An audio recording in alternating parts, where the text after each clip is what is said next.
Hello, my name is Bailey Davis, and the poem that I chose to read is Mother's Day by Dorianne Laux.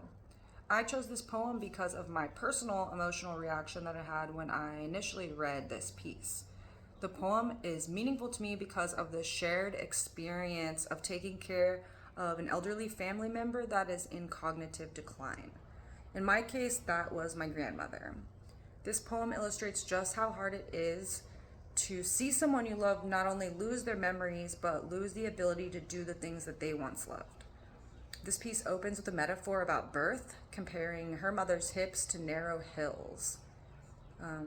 This piece offers a true start to finish feel for the description of the mother's life. And it's important that we embrace our family or support and the love that we have before it is too late.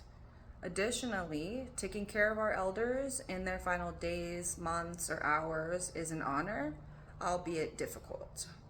With that, here is Mother's Day by Dorianne Laux. I passed through the narrow hills of my mother's hips one cold morning and never looked back until now, clipping her tough toenails, sitting on the bed's edge, combing out the tuft of her hair at the crown, where it ratted up while she slept, her thumbs locked into her fists, a gesture as old as she is, her blanched knees fallen together beneath a blue nightgown. The stroke took whole pages of words, random years, torn from the calendar, the names of roses leaning over her driveway, cadenza, Great Western, American Beauty. She can't think. Can't drink her morning tea, do her crossword puzzle in ink. She's afraid of everything. The sound of the front door opening, light falling through the blinds. Pulls her legs up so the bright bars won't touch her feet. I help her with the buttons on her sweater. She looks hard at me and says the word sleeve.